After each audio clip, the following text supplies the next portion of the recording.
haters yang mengejek-ejek, membuli saya. Pernah kalian tengok saya balas caci maki di Instagram? Pernah? Tak pernah. Orang saya tak tahu passwordnya.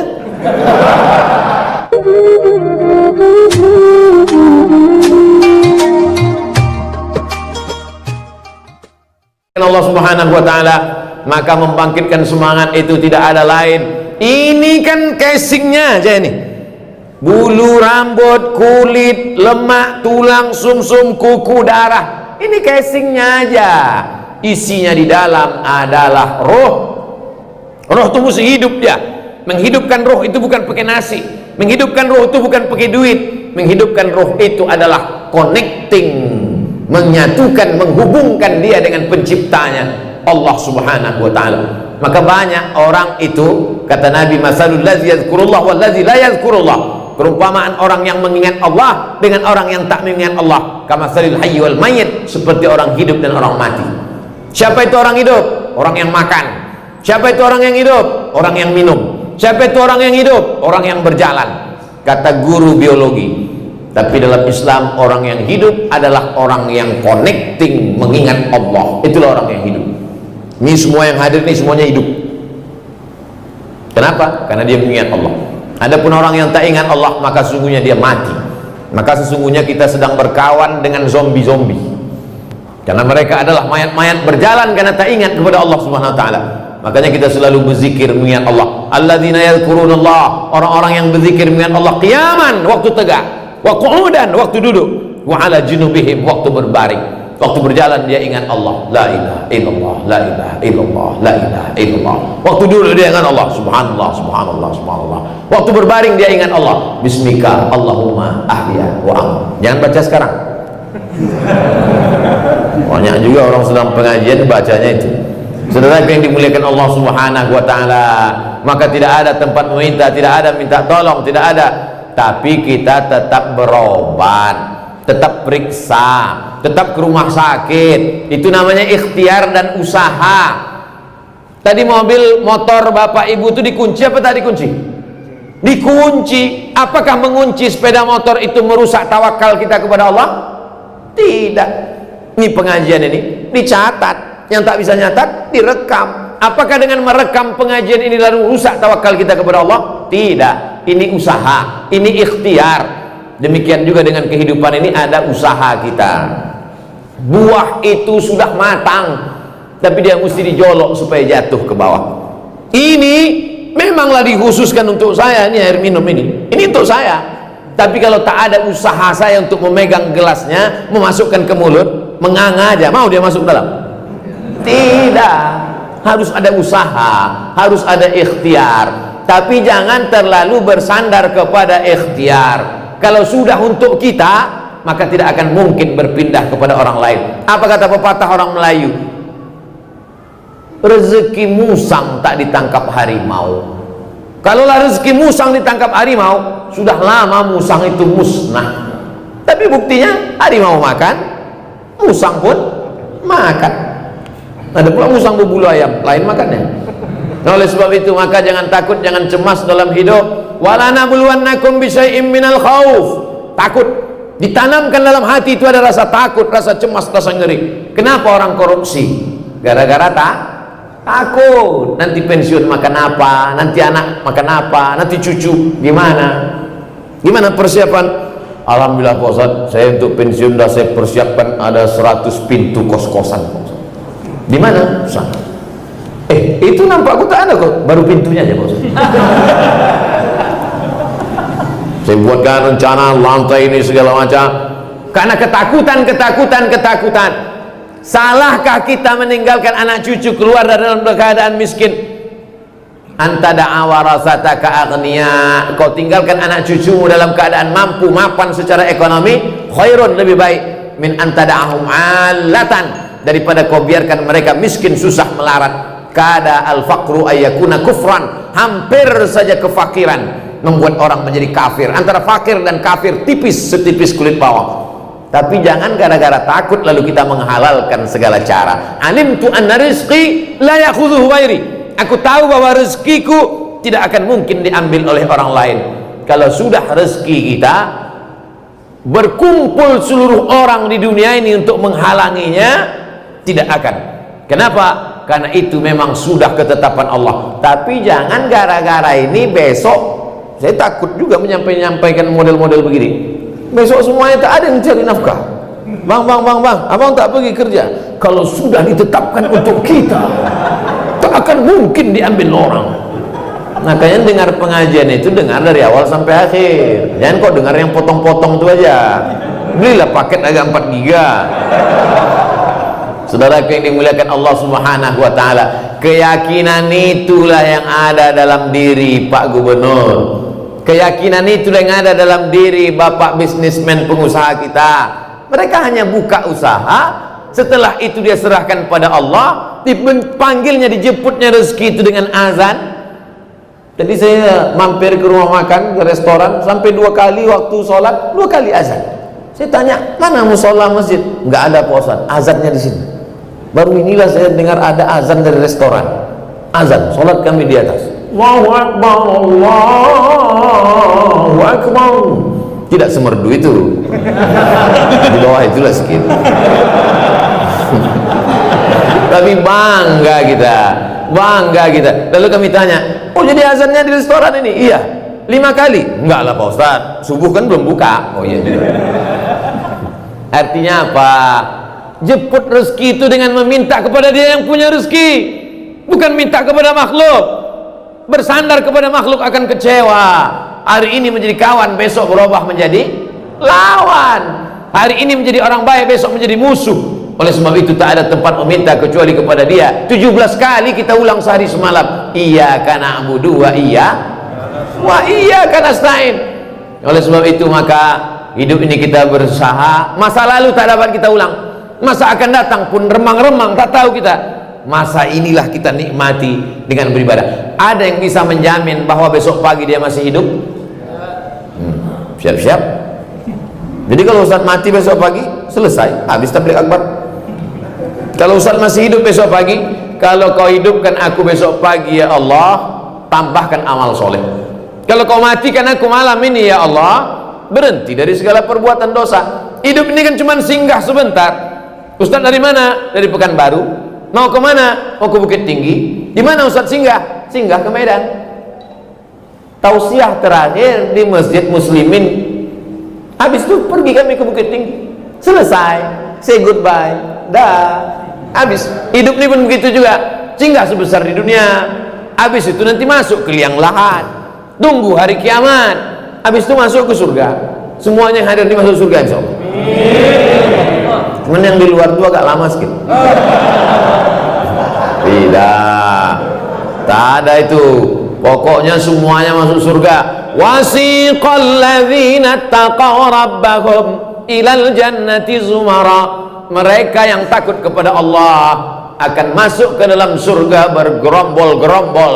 Masuk surga itu tak sendiri, berjamaah, bersama-sama, beramai-ramai. Jamaah Masjid Muslimin JCT Johor, Medan, Sumatera Utara. Masuk gubernur dulu. Yang ada tanda tangan dia lah. Dia menurut tanda tangan. Itu dulu, habis itu baru Ustaz bersama. Habis itu barulah ketua, sekretaris, bendahara. Ustaz nih ngomong nih ngawur. Enggak, ada dalilnya. Man qala la ilaha illallah Muhammadur Rasulullah dakhalal jannah. Siapa yang mengucapkan la ilaha illallah Muhammadur Rasulullah pasti masuk surga. Ini banyak pula yang ragu dia masuk surga. Kok gimana? Entahlah Pak Ustaz, aku nggak yakin kali. Gimana kau tak yakin masuk surga? Nabi menjamin, man qala la ilaha illallah Muhammadur Rasulullah masuk surga. Cuman jangan sampai transit. Itu maka kita selalu minta doa, janganlah transit ya Allah. Mana doa yang jangan transit itu Pak Ustaz? Rabbana atina fid dunya hasanah wa fil akhirati hasanah wa qina. Itulah artinya jangan transit itu, wa qina azabannar. Bahwa kita pernah buat salah, buat silap, buat dosa. Sholat sunat 2 rakaat, sholat sunat taubat bukan taucu. Kalau sunat taubat, usolli sunnata taubat raka'ataini lillahi ta'ala. Kalau terkait dosa kepada Allah, kalau kepada manusia minta maaf. Saya tak pernah malu segan untuk minta maaf kepada Bapak Ibu hadirin hadirat yang dimuliakan Allah. Maukah Bapak Ibu memaafkan silap salah saya? Belum selesai lagi. Oleh sebab itu jangan malu minta maaf. Pak Ustaz, saya sudah minta maaf tapi dia tak memaafkan saya. Bukan urusan. Yang penting kita udah minta maaf. Masalah dia maafkan atau tidak itu bukan urusan. Tapi jangan pula kita cakapkan begitu. Jangan pula besok pagi datang, aku minta maaf sama kau, terserah itu terserah kau lah, mau kau maafkan atau tidak. Kan begitu. Oleh sebab itu kita ini jangan sampai ada menzalimi orang, menyakiti orang, menganiaya orang, menempeleng orang, memukul orang, menteror orang, menyantet orang. Masalah kita dianiaya orang, masalah kita diejek orang, sesungguhnya pahala dia sedang mengalir transfer tak berhenti kepada kita. Makanya adik-adik tengok tuh haters yang mengejek-ejek, membuli saya. Pernah kalian tengok saya balas caci maki di Instagram? Pernah? Tak pernah, orang saya tak tahu passwordnya. Saudara yang dimuliakan Allah Subhanahu wa taala, hidup ini kita ikuti saja realnya. Setelah itu kita serahkan kepada Allah, kita berikhtiar. Setelah itu kita minta kepada Allah, apa yang baik menurut engkau ya Allah. Kalau memang baik, berikan. Tapi kalau menurut ilmu engkau tak baik, alihkan. Banyak orang menyusun sesuatu, setelah itu dipaksanya Allah mengikuti kemauan dia. Ya Allah, aku minta begini, kalau kau tak kasih, parah kali lah. Gimana kita paksa Allah? Saya ingat dulu ada orang cerita ke saya, Ustaz Somad, itu Bapak Gubernur Sumatera Utara itu, kalau dia mau memikirkan karirnya, bisa dia sampai bintang 4, bisa dia bahkan lebih daripada itu. Tapi ada yang dikorbankannya Pak Ustadz. Dia turun selangkah demi untuk menyelamatkan Sumatera Utara. Itulah usaha dia. Kalau setelah itu tidak juga, serahkannya kepada Allah. Orang cerita ke saya, oh begitu. Banyak orang gerasak gerusuk, seradak seruduk, menanduk ke depan, menyipah ke belakang, menyikut ke kiri, menghalalkan segala cara. Oleh sebab itu dalam Islam ini kita berusaha saja. Dulu saya kalau ceramah di mana-mana dipanggil sama protokol. Berikut ini mari kita dengarkan tausiah yang akan disampaikan oleh Dr. Abdul Somad. Padahal waktu itu saya masih LCMA, lagi cemas menghadapi anak-anak. Paksalah klarifikasi, mohon maaf Bapak Ibu, saya belum doktor. Tapi dalam hati saya yang paling dalam, saya mau kuliah. Datang adik kelas saya dapat beasiswa. Dia dapat beasiswa program 5.000 doktor. Mendaftar dia ajaknya saya daftar. Dia dapat beasiswa. Saya 3 kali mendaftar, tak dapat beasiswa. Entah apa salah saya. Lalu kemudian setelah itu 24 Desember 2019 sidang dibacakan oleh Profesor Dr. Ali Omar Al-Ma'ruf Ali. Dengan ini kami bacakan hasil sidang. Abdul Somad mendapat gelar PhD Doctor of Philosophy dengan judul disertasi Syekh Hasyim Asy'ari wa atharuhu wa jihaduhu wa juhuduhu fi khidmati sunnah fi Indonesia dengan nilai cum laude. Wah, viral. Desember. Habis itu bulan Februari pergi saya ke Brunei Darussalam. Datang Pak Rektor Universiti Islam Sultan Syarif Ali. Diserahkannya satu lembar besar penyerahan. Dengan ini kami lantik Abdul Somad sebagai visiting profesor. Mohon nanti Ustadz kalau kemana-mana tulis itu di belakang nama Ustadz, Profesor Abdul Somad. Tak pernah saya cari-cari, tak pernah saya minta-minta, tak pernah sekalipun saya minta kepada Allah, ya Allah kasihlah aku profesor, aku membuat kartu nama sebesar amplop. Tak pernah. Sampai sekarang saya tak punya kartu nama, tak ada kartu nama. Makanya sekarang segan kadang kalau jumpa sama pejabat itu, ini kartu nama saya Pak Ustadz. Tak kartu nama sampai sekarang. Karena kalau saya buat panjang sekali itu, Datuk Seri Ulama Setia Negara Kai Jaga Mangkudilaga Profesor Dr. Abdul Somad LCD SE PhD MA, panjang kali, 2 kali 3 baris. Tapi di mana-mana saya minta supaya tulis pendek saja, 3 huruf cukup, UAS. Ini deh. Ini dikasih orang. Saudara yang dimuliakan Allah Subhanahu wa taala, saya cerita ini ke anak-anak bapak, ke anak ibu untuk motivasi dia supaya belajar. Aku tak perlu mengenalkan diriku kepada lovers karena mereka mencintai aku, dan aku tak perlu menjelaskan diriku kepada haters karena itu tak merubah keyakinan mereka terhadap aku. Tapi perlu kuceritakan kepada anak-anakku untuk membangkitkan semangat mereka belajar. Tuntutlah ilmu walau ke negeri Cina. Kenapa disebut negeri Cina? Karena itulah negeri yang paling jauh dari kota Makkah, dari Nabi Muhammad SAW. Tapi ada makna kedua, karena peradaban yang luar biasa. Waktu itu kertas. Ada Bapak Ibu mendengar Quran itu ditulis di kertas zaman Nabi? Tak ada. Kertas ditulis di pelepah korma, kertas ditulis di tulang onta, kertas ditulis. Waktu itu yang ada kertas adalah di negeri Cina. Nabi ada menyebut utlubul ilma walau bisin, sin. Karena waktu itu mereka membuat bubur kertas dari bambu. Bambu itu mereka buat bubur, lalu kemudian dijemur kering. Itulah dia menjadi kertas. Lalu kemudian datanglah masa berikutnya, Quran ditulis di kertas, sampailah kita hari ini. Jadi jangan bayangkan Quran itu turun dari atas langit, kertas turun. Enggak, Quran itu adalah suara yang masuk ke telinga Nabi. Setelah itu Nabi membacanya, didengar oleh sahabat Nabi. Sahabat membacanya, didengar oleh tabi'in. Tabi'in membacanya, didengar oleh tabi'in. Sampailah ke guru-guru kita, sampailah ke kita hari ini, sampailah ke qari tadi. Oleh sebab itu ayat yang pertama turun, kita disuruhnya selalu membaca, baca dan membaca. Tengok bule-bule itu di airport menunggu pesawat, baca aja. Orang kita tebal betul buku untuk bantal intikam. Saudara yang dimuliakan Allah Subhanahu wa taala, maka masa depan ini adalah bagi orang yang punya semangat luar biasa. Tapi kalau sudah semangat ini tak ada, duit banyak, kehilangan semangat, angka bunuh diri terbesar di dunia bukan di Afrika, negeri yang miskin susah melarat. Nah, angka bunuh diri terbesar di dunia bukan di Indonesia. Angka bunuh diri terbesar di dunia di Amerika. Orang-orang kaya bunuh diri karena putus asa, bukan putus belanja. Putus asa. Diminumnya, mati. Menabrakkan mobil, mati. Terjun dari atas gedung bertingkat, mati. Dan mereka bawaannya ketakutan aja. Orang di Amerika tuh bawaannya takut, cemas. Kalau dia duduk-duduk di tepi pantai takut. Apa yang ditakutkannya? Naik makhluk dari dalam laut itu, namanya Godzilla. Kalau dia duduk-duduk tengah malam depan rumah nengok langit, takut. Apa yang ditakutkannya? Turun makhluk yang ngencas itu, alien. Menengok mobil parkir pun dia takut. Takut dia mobil ini berubah jadi makhluk transformer. Makanya mereka kena penyakit tak bisa tidur malam. Nama penyakitnya insomnia. Kita tak ada. Tak ada kita. Tak ada rasa takut itu dalam hati kita. Malah berapa banyak orang tertidur aja bawahnya. Mereka naik mobil mewah, Mercy, sampai tak tumpah tempat air minum, tak bisa tidur. Kita naik Sudako kelewatan gang.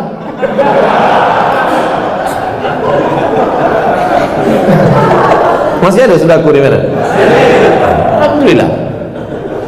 Mereka tak bisa tidur 2 hari 2 malam, sampai makan, sampai pakai narkoba baru bisa tidur. Kita enggak, asal nampak muka ustaz tuh menguap. Kecuali jamaah Masjid Muslimin JCT, tak ada. Dari tadi gue tengok semua, apalagi yang berdiri-berdiri itu. Cuma mau ngantuk berdiri. Masya Allah, tabarakallah. Tadi saya mulai ceramah ini jam 9 kurang 15. Nanti 10 menit lagi jam 10 kurang 15 baru saya jawab pertanyaan. Belum habis sudah nampak kartu kuning. Saudara yang dimuliakan Allah Subhanahu wa taala, judul yang dikasih sama saya, bagaimana membangkitkan semangat. Karena kalau sudah semangat, orang Melayu itu kalau dia semangatnya turun dibuatnya tepung tawar. Kalau orang Aceh namanya pesejuk. Kalau orang Batak namanya upah-upah tondi. Sama, diambilnya beras dikasihnya kunyit, horas kata dia. Diambilnya air di gini-gini kan ya. Itu kata dia untuk membangkitkan semangat. Itu tradisi, local wisdom. Tapi sebetulnya di balik itu adalah ingin memberikan semangat. Dikasihlah ayam, lalu kemudian dipanggang, kasih pulut kuning, diangkatkan kepalanya. Semangat kok ya, semangat ya, kata dicuruskan. Apa tak semangat? Sebesar-besar ini suapnya. Megap-megap kan tuh saking semangat. Anak-anak sekarang caranya tidak lagi pakai balai-balai itu. Apa dibuatnya untuk ngasih semangat? Surprise. Pas hari ulang tahun buka pintu, wah, diikatnya di tiang listrik pas hari ulang tahun, dipukulkannya telur busuk kepala, siram air comberan, koslet, mati. Bukan begitu cara membangkitkan semangat. Membangkitkan semangat itu adalah beribadah. Membangkitkan semangat hidup adalah menengok orang mati. Tadi saya ziarah ke makam. Dulu kerajaan Delhi ini sultan, dipimpin oleh sultan. Tapi dalam bidang agama dipimpin oleh mufti. Kalau bidang negara dipimpin oleh sultan. Di bidang agama dipimpin oleh mufti. Muftinya tamat langsung dari Masjidil Haram. Namanya Syekh Hasan Maksum. Siapa namanya? Syekh Hasan Maksum.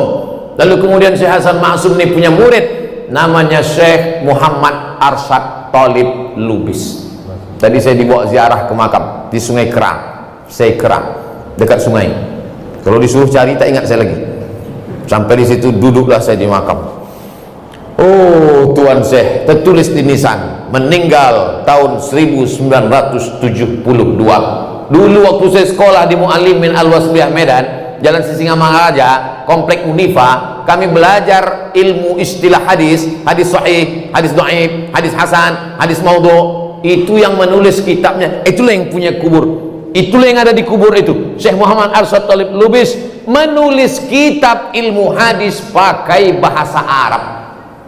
Padahal Lubis itu marga orang Arab atau orang Tapanuli Selatan? Absen, Mandailing Natal. Tapi menulis kitab pakai bahasa Arab.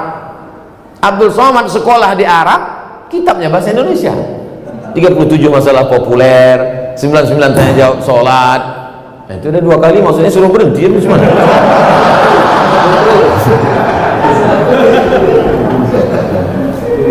Saya tanya di mana anak-anak almarhum ini? Tinggal satu lagi Pak Ustadz di Jakarta.